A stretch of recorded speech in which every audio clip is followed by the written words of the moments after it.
Part 2.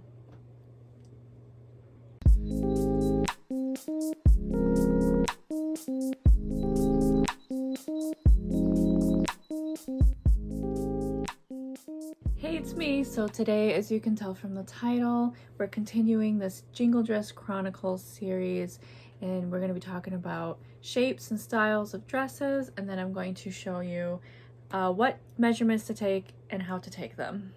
Quick disclaimer that I'll be going at the beginning of every video.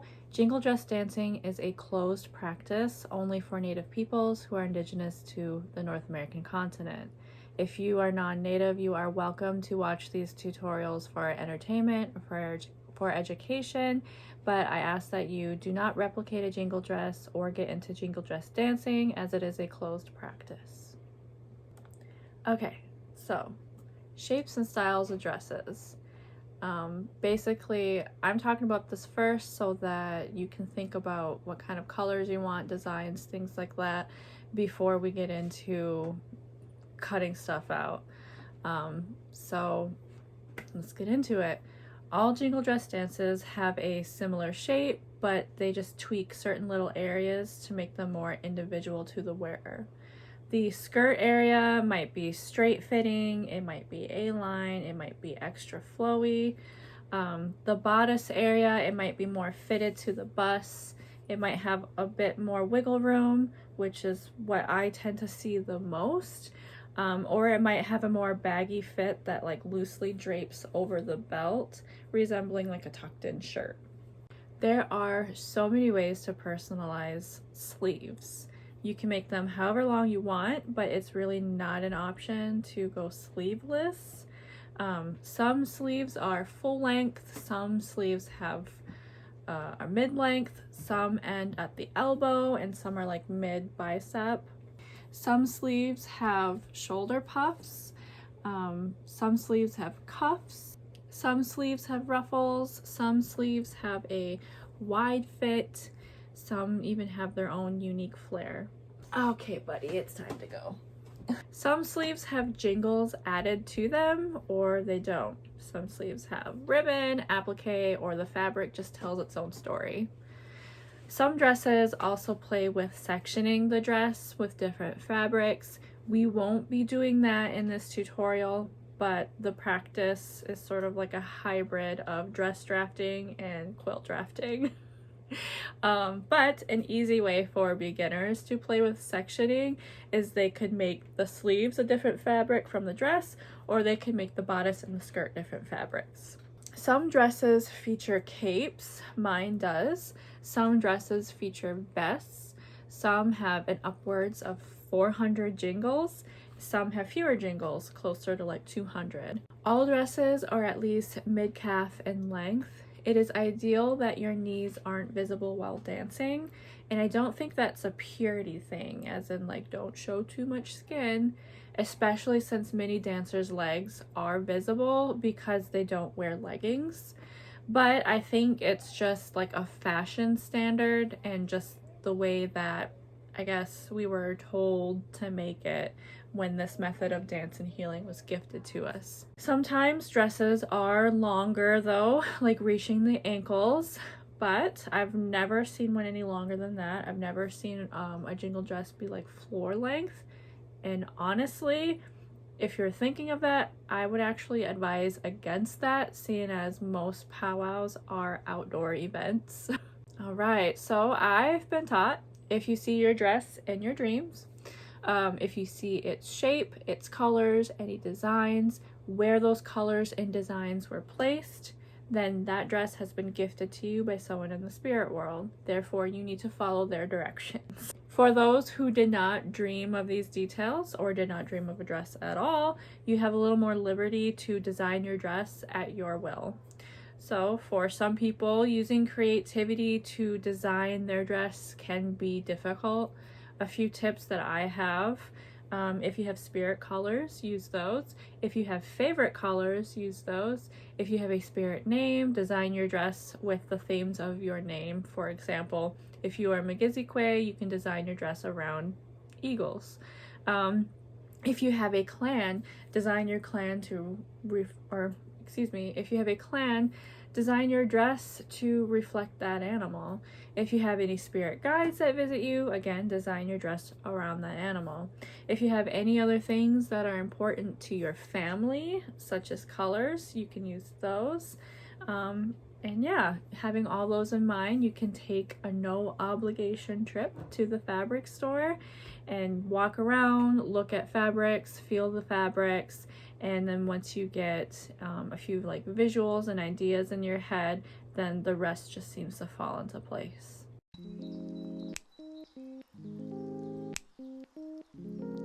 All right, now that you have picked what style of dress and dance you would like to do and designed how you would like your dress, picked up the materials that you need, the next step is measuring yourself or who the dress is for and drafting a pattern for the dress.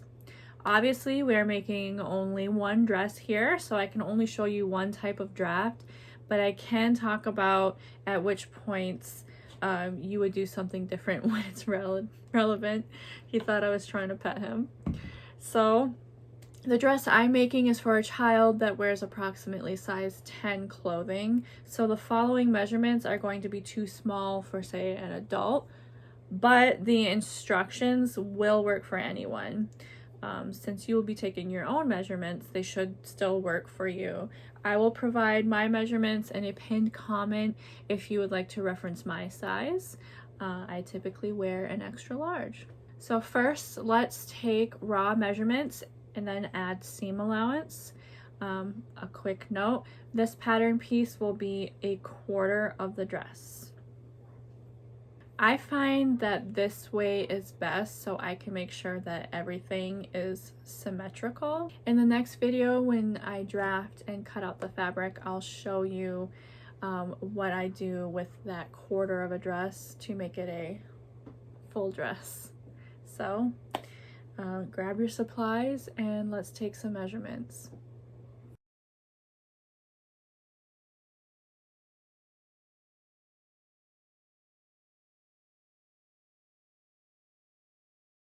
Outer shoulder to outer shoulder. Measure the outer tip of one shoulder to the outer tip of the other shoulder. Then divide by 2. Add 1 inch for seam allowance. For example, her raw measurement was 12 inches. Divided by 2 is 6 inches, and with seam allowance, the measurement is 7 inches. Inner shoulder to inner shoulder. Measure the inner tip of one shoulder to the inner tip of the other shoulder. This forms the neck hole. Divide by 2. The neck hole is the only place where you calculate the seam allowance by subtracting. You will subtract a 1/2 inch. For example, her raw measurement was 6 inches. Divided by 2 is 3 inches. With seam allowance, that's 2.5 inches. Around the bust. Measure around the bust. Waist. Measure around the waist. Both the bust and the waist should have extra room added in order for the dress to fit comfortably and for you to have room to move around. You don't want the dress to be skin tight. Remember, you can add lots of room for a baggy fit. You can do a little extra room for a comfortable fit. For her, I've added 3 extra inches, although I wish I would have added 4 or 5. I will show you how to fix not making it wide enough later on. After you add your extra inches, divide by 4, not 2. Then add 1 inch for seam allowance. Again, this is for both the bust and waist measurements. Chest. Measure one side of the chest to the other side of the chest. This is where your sleeves will join the bodice. Then divide by 2 and add 1 inch for seam allowance. At this point is where the necessity of some measurements may become different for some of you. I am measuring this dress pattern to be all one piece. Many people will draft a bodice and a skirt separately, then sew them together. This is often done for several reasons, like the bodice and skirt are different color fabrics, you want your skirt to be extra flowy, so you measure the skirt much wider and then gather or pleat it at the waist, or your bust is much larger than the rest of your body and you need to sew darts into the bust. If you don't know, darts are triangle-shaped sections of fabric that allow a bodice to shape around the bust. If you don't know how to sew darts, I will link an instructional video in the description. If these factors do not apply to you, You don't have to draft a bodice and skirt separately, but you can choose to do it either way. Full length of dress. From the inner tip of one shoulder, measure the desired length. I am measuring hers to be about mid-calf. You can make it longer if you'd like. This measurement will be the entire length of the dress. Then you will add 1.5 inches. This is made up of a 1/2 inch of seam allowance at the shoulders and 1 inch hem allowance. Length of bodice area. You need this measurement even if drafting one piece. Measure from the inner tip of one shoulder to the waist, preferably where the bottom of your belt will sit. This measurement will be the bodice area. Add a 1/2 inch for seam allowance for the shoulder. If drafting the bodice and skirt separately, add another 1/2 inch for seam allowance at the waist, reaching a total of 1 inch seam allowance. Length of skirt. You can calculate this or you can measure it. To calculate, subtract the length of bodice from the length of the dress, or measure from the waist to the hem. If drafting the bodice and skirt separately, add a 1/2 inch for seam allowance at the waist. Hem. Decide how wide you want your hem, the bottom of your dress, to be. It helps to make it wider than the waist so you have room to walk and move your legs. The wider you make the hem, the flowier your skirt will be. Again, if you make the hem extra wide and extra flowy, you may need to draft a skirt separately and gather or pleat it at the waist. I'm going for a straight shape dress, so I'm only making the hem slightly wider than the waist. Once you've determined how wide you want your hem to be, divide that by 4. Then add 1 inch for seam allowance. Armpit. Measure around the armpit and shoulder. Begin in the middle of your side, under your armpit. How far down your side you would like to form the armpit is up to you. That depends on how wide you want your sleeve to be. Then measure from that starting point around the shoulder and up to the middle of the top of your shoulder. Then add 1 inch for seam allowance. Sleeve length. Do not follow this step if you are adding a cuff. Now, the length depends on how long you want your sleeve.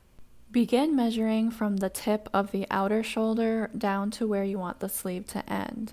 Add a 1/2 inch for seam allowance at the top of the sleeve and 1 inch for hem allowance at the bottom of the sleeve for a total of 1.5 extra inches. If you are adding a cuff, the sleeve length will end at the top of the cuff. So, to find this measurement, determine how wide your cuff is going to be first. Don't worry about seam allowance yet. Then measure from the tip of the outer shoulder all the way down to where you want the entire sleeve to end, cuff included. Then subtract the width of the cuff from this measurement. Add 1 inch for seam allowance. Hem of sleeve. Next, measure around where the sleeve ends. Her sleeve will end around her elbow area, so I'm measuring her bicep right above the elbow. Determine how wide you want your sleeve to be, whether you want it to be a tighter fit, a wide fit, or an extra wide fit. I added 2 inches so she can have a wide sleeve. Then add 1 inch for seam allowance. Sometimes a good practice for a wide fit is simply just copying the armpit measurement for the hem of the sleeve, forming a rectangular pattern piece. This is totally okay. In fact, I think that's how I made my sleeves. If you are adding a cuff, measure around the area where your cuff will be. For example, a full-length sleeve typically has the cuff around the wrist. This will be the length of the cuff. Then, for the width, multiply how wide you want it to be by 2.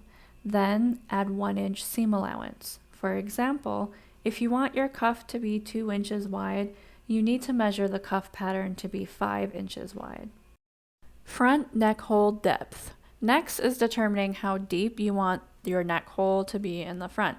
Typically, the neck hole on the front of the bodice is deeper than the back of the bodice. So measure from the middle of the top of your shoulder down to the desired depth.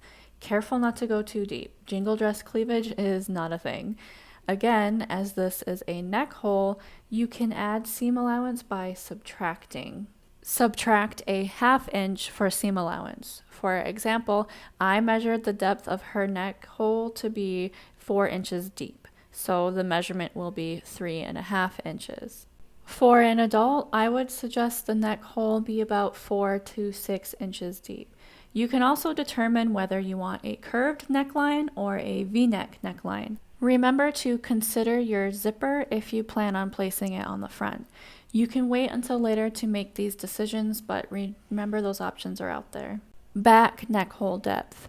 At this point, you may also measure how deep you want the neck hole to be in the back, but typically I would just suggest about 1 to 2 inches for a child or 2 to 4 inches for an adult. Don't forget a 1/2 inch deducted for seam allowance.